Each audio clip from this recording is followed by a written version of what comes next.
Joe Gardner's jazz dreams are about to come true.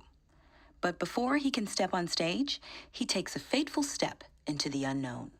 You can read along with me in your book. You will know it's time to turn the page when you hear this sound. Let's begin now.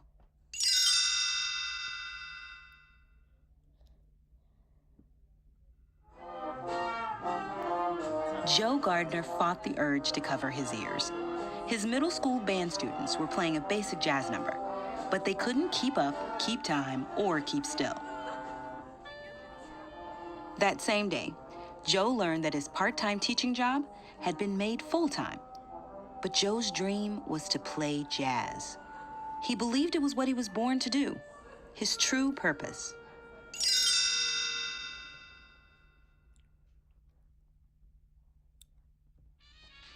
Later that day, Joe's phone rang.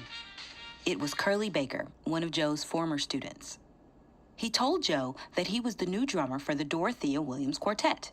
Wow, I would die a happy man if I could perform with Dorothea Williams. What Curly said next made Joe's heart beat faster. Well, this could be your lucky day. Joe hurried to the legendary jazz club, the Half Note, to audition with the quartet.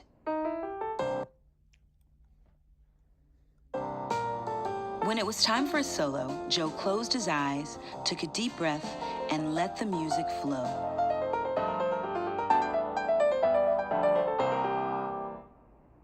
Afterward, Joe saw that everyone had stopped to listen. Sorry, I zoned out a little back there. Dorothea Williams smiled. Get a suit, Teach. A good suit. Back here tonight, first show's at 9, sound checks at 7. We'll see how you do.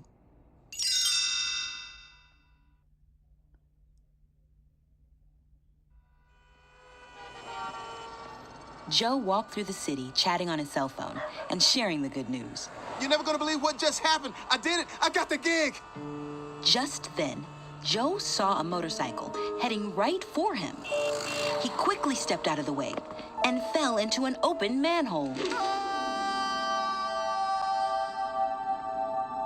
Joe's fall landed him on a moving sidewalk, headed for a bright light in the distance. It was the great beyond. He turned and ran away from the light. I'm not finished. I gotta get back. I don't want to die. Joe ripped through a barrier and started falling again.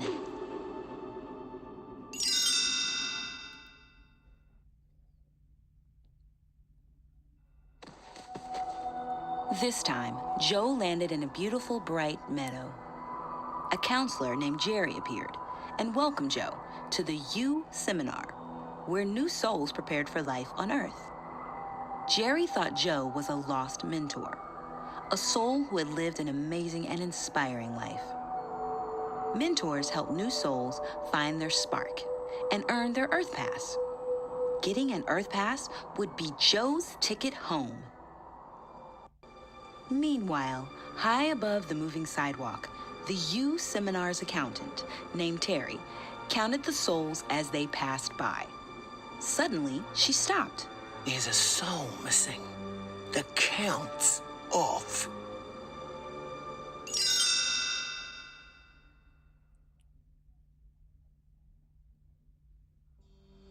Thinking Joe was a lost mentor, the counselors assigned him a troublesome soul known as 22.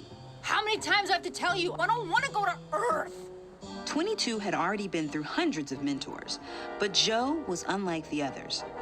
He wanted to go back to Earth. 22 couldn't believe it. She agreed to give him her Earth Pass as soon as they found her spark.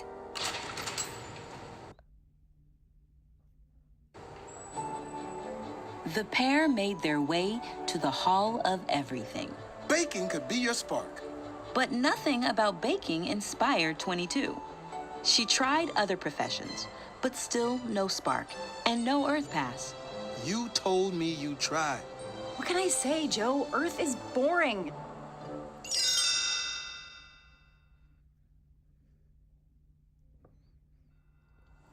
"22 had another idea.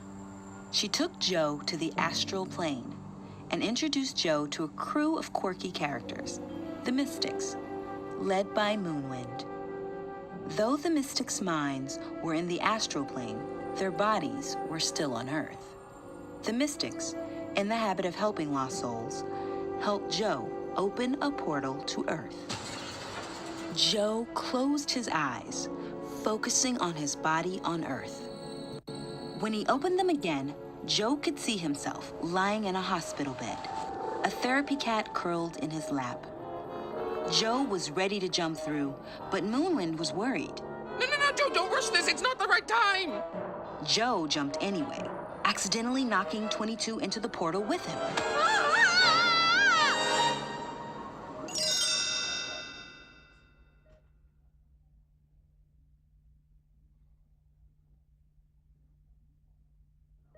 A moment later, Joe cautiously opened his eyes. The good news was that he was in a body. The bad news? He was in the wrong body. No. I'm in the cat? Wait a minute. If I'm in here, then who? Joe looked at his body. 22 was in there, and she was horrified.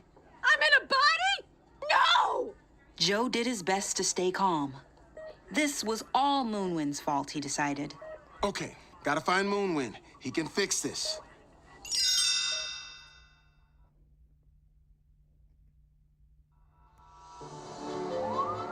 After escaping the hospital, Joe and 22 ended up on the streets of New York.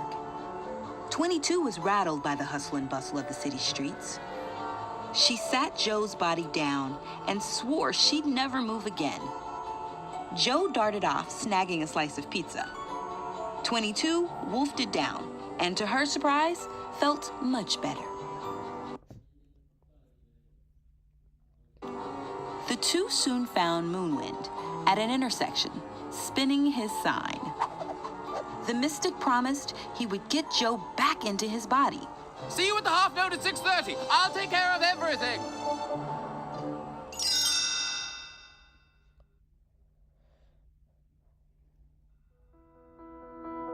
Once they got to Joe's apartment, there was a knock on the door. It was Connie from Joe's music class.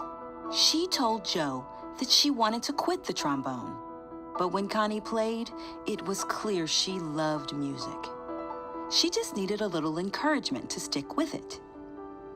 22 was feeling something she'd never felt before. Inspired. I'll help you. But I want to try a few things while we're here. If Connie can find something she loves, maybe I can too. 22, dressed in Joe's trusty old brown suit, and, after a mishap with some electric hair clippers, hurried to visit Des at Buddy's barbershop. 22 liked sitting in the barber's chair. She soon had the whole room gossiping, laughing, and even philosophizing with her. No one had ever seen that side of Joe before.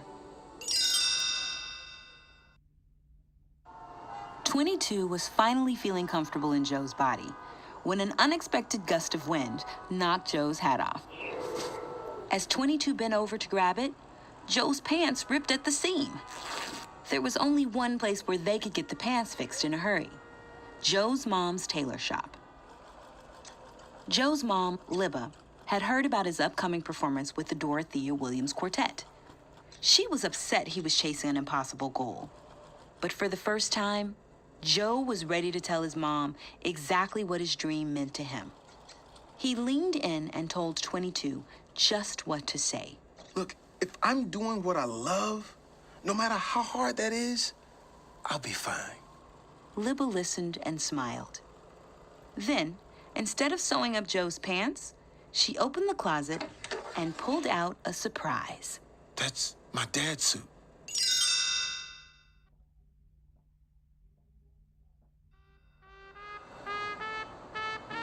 As Joe and 22 waited for Moonwind outside the half note, 22 watched a maple seed slowly spin to the ground. She admitted she was beginning to like being on Earth. Maybe she hadn't found her spark in the Hall of Everything because her spark was walking or sky watching. Joe disagreed. Those couldn't be her spark. They weren't a real purpose. She would just have to try again when she got back to the U seminar. No, no, I've got to find it here, on Earth. This is my only chance to find my spark. 22 ran down the street and ducked into a subway station. Joe was right behind her, meowing furiously. Then, out of nowhere, Terry appeared. There you are, Jocana. It's your time to go. A portal scooped up Joe and 22, and their souls returned to the U seminar.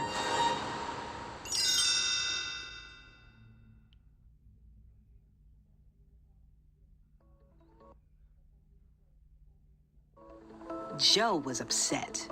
He'd been moments away from finally playing with Dorothea Williams. Suddenly, the counselors were congratulating 22. She had earned her Earth Pass. But the young soul still had no idea what her spark was. 22 handed Joe the Earth Pass.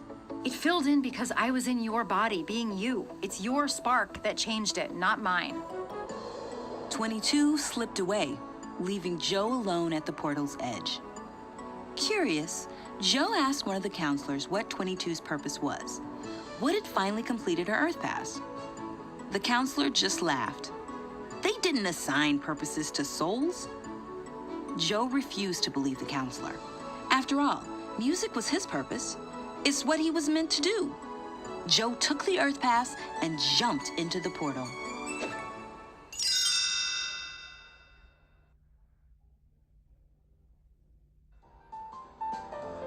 Back on Earth, Joe sat at the half-note piano as the Dorothea Williams Quartet took the stage.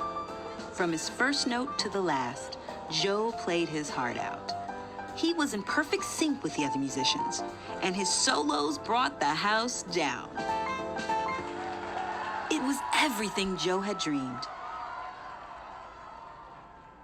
But later, after the show, Joe felt strangely unfulfilled. He thought playing with the quartet would make him feel different somehow, but it didn't. Nothing had changed.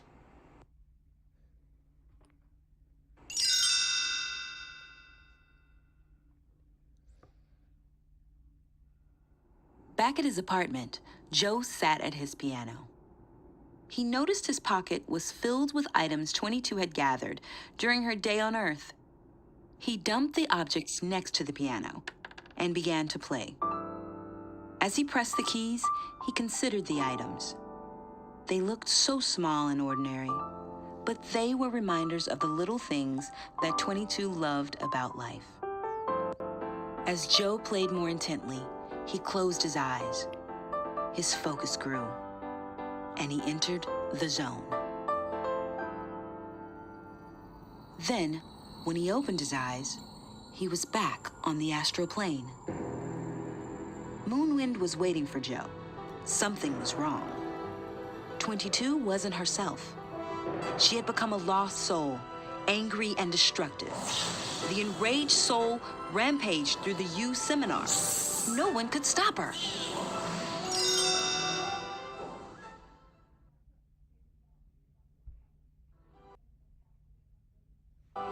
No! Wait, 22, I was wrong! Joe apologized, promising 22 she was ready for Earth. But 22 couldn't hear him. In a last desperate attempt, Joe reached out and placed a maple seed in 22's hand, a reminder of her love for Earth. Finally, 22 began to calm. Joe gave 22 back her Earth Pass and walked her to the edge of the Earth portal. But we never found out what filled in my last box. Joe smiled. It doesn't matter. It's what you do with it that counts. He promised to stay with 22 as long as he could. Relax. I've done this before. Ready? 22 and Joe leapt into the portal, and 22's Earth Pass began to glow. He smiled reassuringly as she let go of his hand, and Joe returned once more to the great beyond.